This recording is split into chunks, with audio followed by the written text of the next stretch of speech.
Nous allons donc vous présenter dans quelques instants le spectacle de fauconnerie équestre. Juste quelques petites consignes pour ceux qui ont vu le spectacle de cet après-midi. En haut dans la ville, ça sera à peu près équivalent. On vous demande, au cas où les oiseaux viennent vous voir, de ne pas chercher à caresser un oiseau ou à le toucher tout simplement. Vous ne risquez bien sûr rien tant que vous ne faites pas ceci.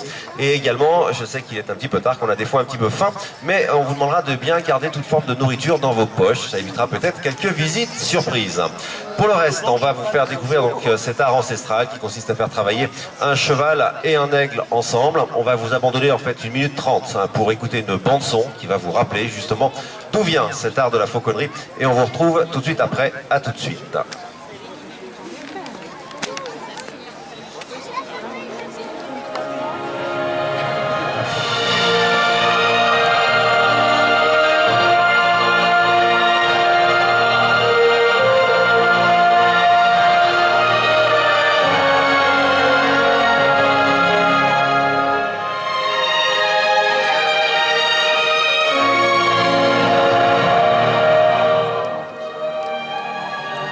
Il y a près de 4000 ans, les hommes, fascinés par le vol des rapaces et leur qualité de prédateurs, décidèrent d'en capturer quelques-uns pour les dresser. Le comportement sauvage et méfiant de ces oiseaux rendent difficile la collaboration entre le chasseur et son aile.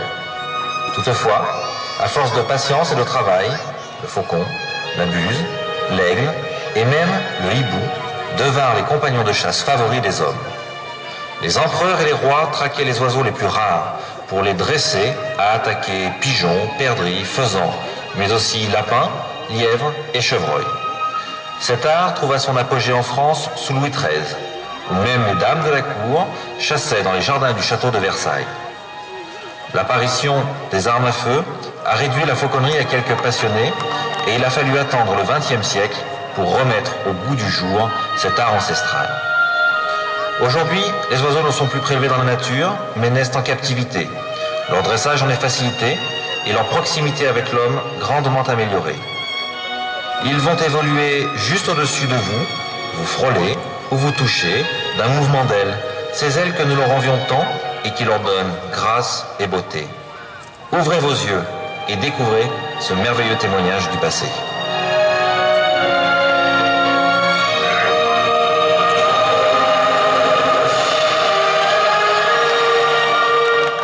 Bien, merci pour votre accueil.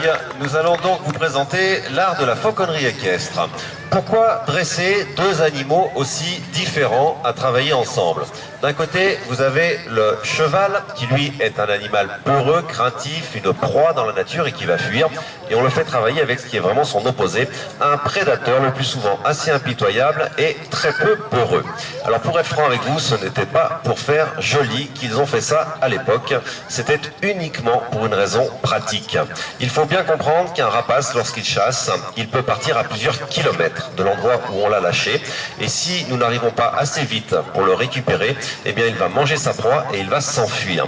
Donc à l'époque, le cheval, c'était tout simplement le meilleur moyen de récupérer son oiseau. Alors au fil du temps, évidemment, on a un petit peu amélioré cet art parce qu'effectivement c'est très joli de voir travailler ensemble ces animaux et c'est ce que nous allons vous faire voir. Mais retenez qu'historiquement, la fauconnerie équestre n'avait qu'un seul but, c'était un but pratique. Alors nous allons commencer avec un oiseau un petit peu particulier. Damien va faire son entrée avec. Il s'agit tout simplement d'un nocturne, du hibou grand-duc, le plus grand nocturne du monde. Cet oiseau qui vit dans notre région.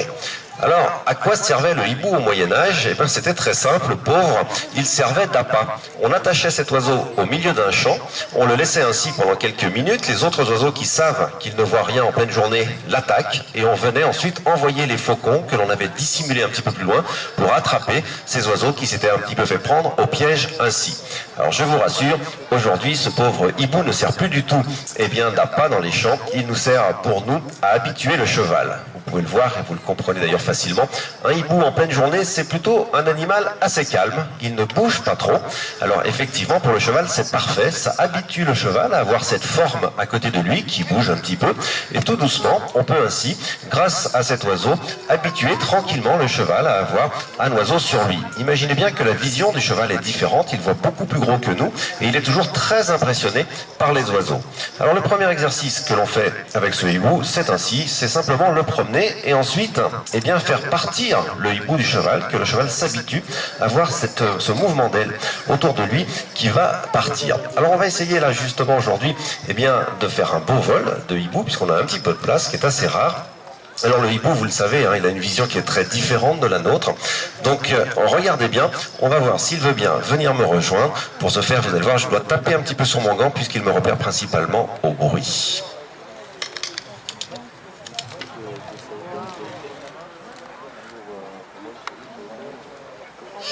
Bah écoutez, je crois que vous pouvez faire un petit applaudissement parce que c'était juste parfait.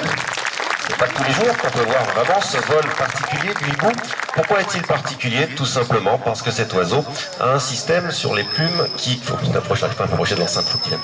Un système sur les plumes qui filtre l'air, ce qui lui permet tout simplement d'arriver la nuit sans faire aucun bruit sur ses proies, et il les surprend ainsi. Ça lui donne un avantage incroyable à la chasse. Alors, évidemment, l'art de la fauconnerie, c'était pour chasser. On va d'ailleurs tout de suite rentrer dans le vif du sujet, puisque nous allons vous présenter maintenant, dans la tradition de la fauconnerie, un aigle chaperonné. Alors, on va laisser Damien le récupérer et vous le présenter. Alors, qu'est-ce qu'on appelle chaperonné? Eh bien, c'est tout simplement, on munit l'oiseau d'un petit casque en cuir. Alors, ça nous sert simplement à isoler l'oiseau. En effet, un oiseau qui ne voit pas, eh bien, ne bouge pas. Il ne perd donc ainsi pas son influx, il ne perd pas sa concentration. Il va rester là tranquillement sur le cheval. Donc là, on est dans le même cas que le hibou, sauf que l'oiseau est plus gros. Le cheval, là, de toute façon, n'a pas peur. Donc, pour nous, on peut se déplacer avec l'oiseau ainsi sur de grandes distances et aller chasser avec. C'est exactement ce qui se passait au Moyen-Âge. Les oiseaux étaient toujours transportés, chaperonnés, munis de ce petit casque en cuir.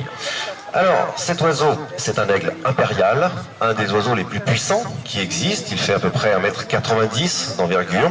Et ce sont des oiseaux qui, dans la nature, peuvent attraper sans aucune difficulté des renards. Alors, ça tombe bien puisque nous avons décidé aujourd'hui de vous faire une petite démonstration, j'allais dire, d'entraînement à la chasse sur une peau de renard. On appelle ceci un traîneau. L'oiseau, en fait, va s'habituer à chasser le renard, et la vitesse surtout du renard grâce au cheval. Nous allons utiliser la vitesse du cheval au galop pour traîner cette peau de renard le plus vite possible et ainsi muscler notre aigle. Alors pour l'instant, je vais récupérer cet aigle ici. Ah, avance un peu, il faut que je fasse attention avec les enceintes en fait. Je suis prisonnier. Parfait. Merci. Allez. Et nous allons donner à Damien ce traîneau. Alors nous allons faire un petit tour pour chauffer le cheval. Je vais me mettre...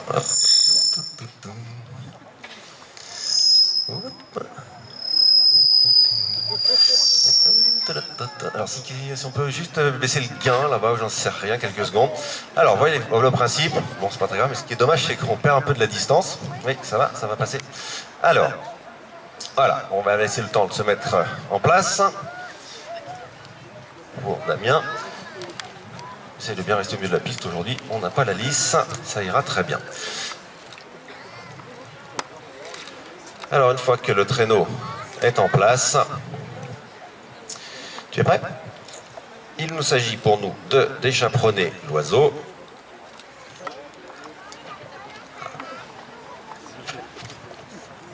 Voilà, avec le micro c'est pas facile. Allez, c'est parti Damien. Galop, galop, hop là, regardez, l'oiseau arrive à toute allure. Et hop, il prend son renard. Alors ça se passe exactement comme ceci dans la nature. L'oiseau va attaquer un renard que s'il court. En effet, il sait très bien que si le renard ne court pas, il peut être mordu par le renard. Donc il faut qu'il... Vas-y Franck, quand tu veux. Il faut que le renard que le renard court pour être attaqué. L'oiseau va le rattraper, il va planter une serre dans le dos du renard. Le renard à ce moment-là va se retourner pour mordre l'oiseau. Et à ce moment-là, eh bien l'aigle va lui planter la deuxième serre dans le crâne. Il va lui transpercer le crâne, le tuant quasiment instantanément. Alors regardez ce qu'il se passe là, c'est très intéressant. Je vous disais que les aigles ont une puissance incroyable dans les serres.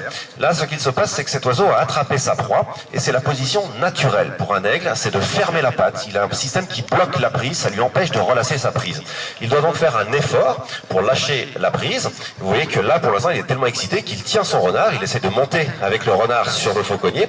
C'est pas du tout ce qu'on veut. Nous, ce qu'on veut, c'est qu'il lâche sa peau et qu'il récupère, qu'il monte sur le gant du fauconnier. Alors on va essayer de classer en quelques secondes, parce que là c'est toujours difficile pour un fauconnier de récupérer un aigle qui ne veut pas lâcher. C'est à peu près 200 kg de pression au centimètre carré. Vous retiendrez que c'est quasiment la puissance de la mâchoire d'un pitbull. Donc là il vaut mieux que l'oiseau soit décidé. Il faut que tu baisses, descendre un tout petit peu peut-être. Voilà. Allez. Ah, c'est pas facile, hein, je sais. C'est la première fois que Franck récupère ce bel aigle impérial. C'est un oiseau qu'on sort pas tous les jours en spectacle. C'est vrai qu'il est un petit peu... Alors sinon, c'est un dessin un peu quand il est comme ça. Tu lui laisses mettre une patte, et puis une fois... Non, non, ouais. Voilà. Allez, vous pouvez applaudir, parce que je vous assure que... Là, il faut vraiment que l'oiseau soit volontaire, sinon il n'y a vraiment aucun moyen de lui enlever cette peau de renard s'il n'a pas décidé à la lâcher. Alors on va maintenant changer un petit peu. Nous avons montré comment on travaillait avec les oiseaux à cheval, mais j'allais dire presque sans se servir du cheval, puisqu'il nous sert que comme de porteur. Au fil du temps, évidemment, on a essayé de faire travailler un petit peu plus en commun ces oiseaux, et nous allons commencer avec un oiseau un peu particulier. Nous allons commencer avec un petit vautour, tout simplement parce que le vautour n'a pas de puissance dans les pattes, il n'est donc pas dangereux.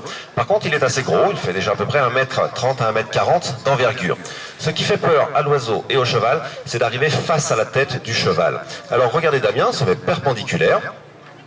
Et on va donc demander à ce petit vautour, eh bien, d'aller rejoindre... il va y aller tranquillou. Elle va y aller tranquillou. Alors on va lui demander d'arriver par le côté sur le cheval. Damien était ambitieux sur le premier réclame. C'est bien l'autre bout de la piste, c'est bien. Non, c'est bon, reste, c'est pas grave, elle va y aller. Allez Zuma. On se dépêche. Merci. Non. Je sais. C'est pas grave, elle fait des étapes. Zuma, tu es attendu là-bas. Allez. Alors, regardez, l'oiseau arrive là sans trop de difficulté sur le côté du cheval. Vous voyez que le cheval n'a pas peur, il n'y a pas de souci. L'oiseau n'a pas très peur non plus. On va maintenant tourner le cheval pour demander à l'oiseau d'arriver face à la tête du cheval. Alors ceux qui font du cheval savent que dans cette position, déjà, c'est beaucoup plus difficile. Hein. On y va, Zuma? Allez. Alors, Zuma, aujourd'hui, est un petit peu lente, mais ça arrive. Voilà. Voilà. Là, pas de souci. Ouais, vous pouvez faire un applaudissement à vous deux, puisque vous voyez qu'ils sont à peu près en confiance. Et vous allez voir que lorsque vraiment les deux animaux sont parfaitement en confiance, on peut aller beaucoup plus loin. Regardez bien ce qui va se passer normalement. C'est toujours ça, par contre, très joli et très impressionnant quand on connaît le caractère des deux animaux. Zuma. Ouais, elle a raison, elle prend son temps. Allez, Zuma. On y va. Quand tu veux. Alors vous le constatez, hein, il n'y a aucun moyen de faire venir un oiseau qui ne le veut pas. On ne tape pas, on fauconnerie, on ne caresse pas, on ne fait vraiment qu'attendre. Merci, elle s'est un petit peu soulagée, ça va aller mieux, c'est sur mon gant, c'est agréable. Là-bas. Voilà. Allez, regardez bien ce qu'il se passe. Elle se pose sur la tête du cheval. Là, vous pouvez l'applaudir, regardez, le cheval ne bouge pas du tout. L'oiseau est en parfaite confiance, l'un et l'autre. C'est quelques mois de travail pour arriver bien évidemment à ce résultat. Allez, on va la laisser. Oh, tu peux la rappeler. Hein, voilà. Regarde, elle a envie d'aller avec toi. Hop. On va maintenant donc passer à autre chose, puisque pour l'instant nous n'avons fait que du travail en situation statique. Évidemment, ce qui est joli, c'est de bouger, puisque le cheval nous offre les qualités de vitesse. Nous allons donc maintenant travailler avec un petit vautour, un autre vautour, un petit peu particulier, je vais le récupérer. Alors celui-ci c'est un vautour africain. Alors la difficulté pour un vautour, évidemment, vous le comprendrez, c'est que eux, contrairement aux aigles, qui ont une grande puissance dans les pattes et qui peuvent s'accrocher, un aigle, lorsqu'il arrive sur votre gant, il accroche votre gant et ne le lâche pas. Le vautour, lui, n'a aucune puissance dans les pattes, il est donc obligé d'ajuster parfaitement son vol pour se poser. Alors on va commencer tout doucement au pas, pour voir comment ça se passe avec notre petit vautour. Donc vous voyez qu'il arrive derrière, il se pose sans aucun problème. Lui maîtrise assez bien cette allure-là, qui n'est quand même pas trop violente. Ensuite, nous allons essayer d'aller un petit peu plus vite avec notre cheval. Nous allons essayer d'aller au trot. Hop. Attends.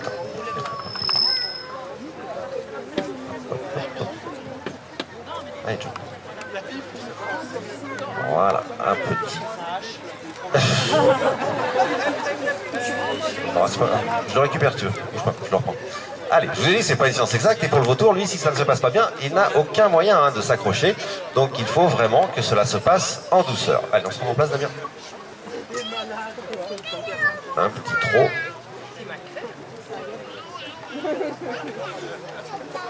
Voilà. Allez, John.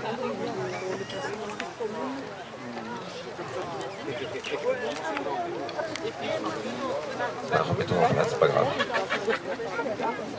Non, t'es trop loin. Ah bah c'est parti. Hop. Alors, est-ce qu'il va nous le faire? Oui. Oui, tout doucement, très bien. Alors, vous voyez, hein, l'oiseau a des difficultés à se tenir sur le gant, hein, puisque lui ne peut pas cirer.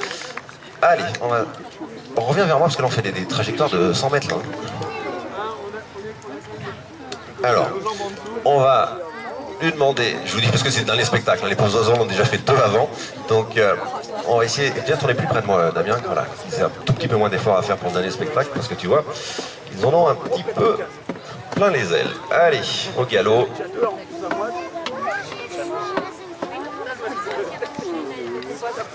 Voilà, regardez, l'oiseau va s'ajuster, hop, parfait, posé. Alors vous voyez, c'est difficile hein, pour lui, il ne peut pas tenir au gant, vous verrez tout à l'heure avec des oiseaux qui sont évidemment plus puissants au niveau des pattes, que ça se passe un petit peu mieux. On va s'en faire un petit dernier pour essayer de le faire comme il faut. Allez John.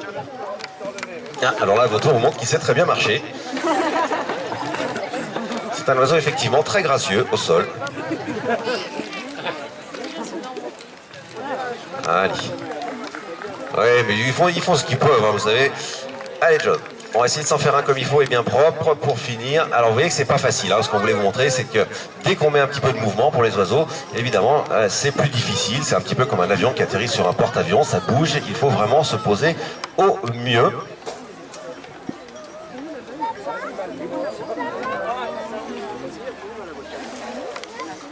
Allez, joli, bien réussi, voilà. Cette fois vous pouvez l'applaudir, c'était parfait. L'oiseau se tient bien sur le gant. Très bon travail. Allez, on va laisser revenir notre ami John et nous allons passer à un oiseau, vous allez le voir, beaucoup plus spectaculaire. En effet, vous allez voir tout simplement ce qui est le plus grand rapace du monde. Vous allez voir un condor des Andes et un mâle, un oiseau de 3,20 m d'envergure qui va lui faire à peu près 13 kg. Le numéro que vous allez voir est tout simplement unique au monde, on l'a mis en place en 2005 et nous sommes d'ailleurs toujours à ce jour les seuls à le maîtriser. Vous allez voir un petit peu ce qui est difficile, c'est que le cheval n'a aucune protection pour faire ce numéro et que l'oiseau, lui, évidemment, eh bien, est un énorme rapace. Regardez bien ce que vous allez voir, en principe c'est assez spectaculaire. Vous allez comprendre tout de suite la difficulté à faire cet exercice. Ah, c'est bon, je peux le laisser faire. Ah, attends, je vais y aller. Lâche. Hop, attends. Voilà, tant qu'il repère le cheval. Voilà, regardez bien.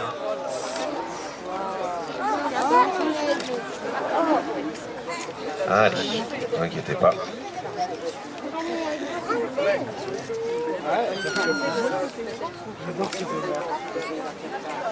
Voilà, alors on va essayer de mettre tout le monde doucement en place, tranquillement, voilà. Voilà, je crois que vous pouvez vraiment faire un bel applaudissement à ce cheval et à cet oiseau, c'est vraiment un exercice de complicité incroyable. Pour ceux qui sont en face, vous avez l'impression de voir le mythe de Pégase, vous voyez que le fauconnier avec 2 ailes qui dépassent.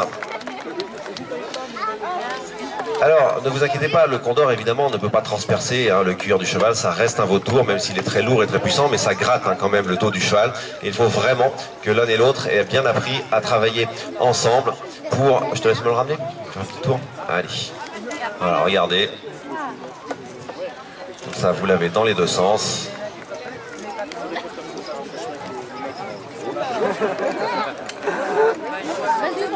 Allez, Alta.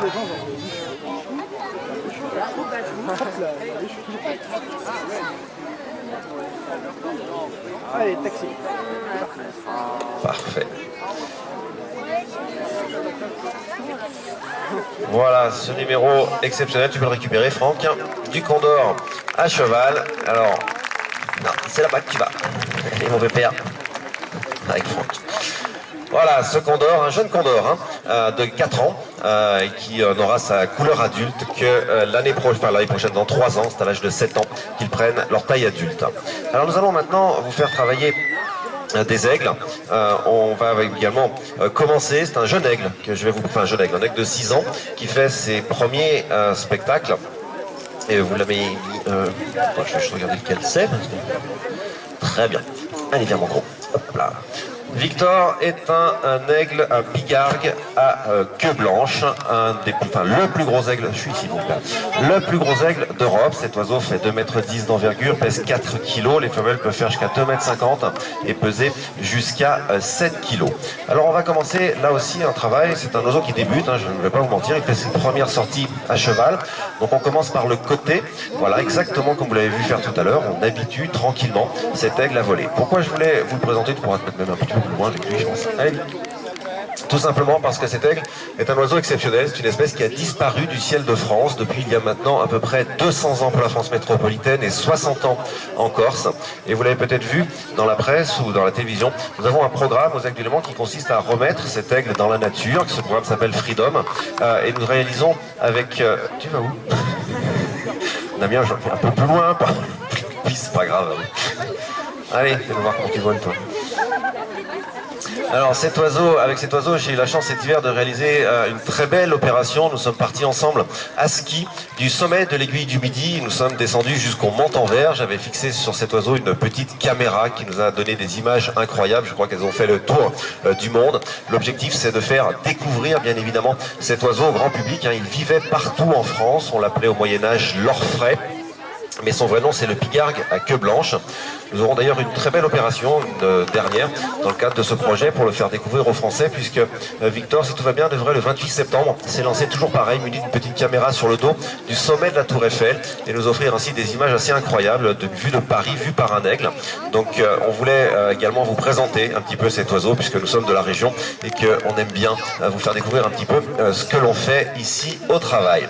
Donc voici, pour terminer cet aigle, Victor, nous allons maintenant revenir à un autre aigle que vous connaissez bien mieux, vous l'avez vu cet après-midi en spectacle, et puis vous le connaissez certainement si vous êtes de la vallée, parce que j'ai la chance souvent, ma foi, de voler avec lui dans la région en parapente. Cet oiseau s'appelle Shere Khan, c'est un pigargue à tête blanche, l'emblème des États-Unis. On va avec lui essayer, donc pareil, tu fais pas trop de... Hop là, doucement Shere Khan. Doucement. En place. On va là essayer de travailler sur un petit peu plus, de manière un peu plus spectaculaire, c'est quand tu veux.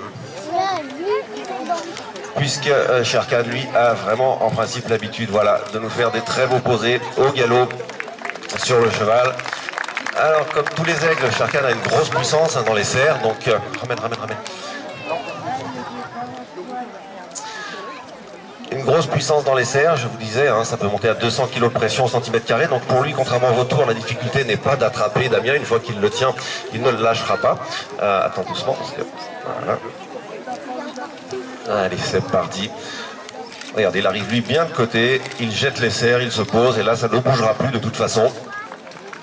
Alors, avec cet aigle, nous allons faire un dernier petit passage, regardez. Voilà, lui a l'habitude. De nombreuses heures de travail à cheval. Allez, un petit dernier mon cher. Voilà, c'est parti. Ah c'était la dernière là. Allez, on va le féliciter puisque je vous dis, lui a vraiment passé toute la journée.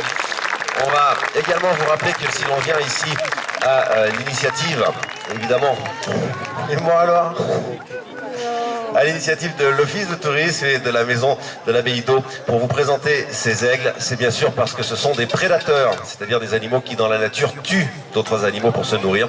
Et je sais que souvent cela vous heurte un petit peu, mais il est bien sûr nécessaire qu'il y ait des prédateurs dans la nature.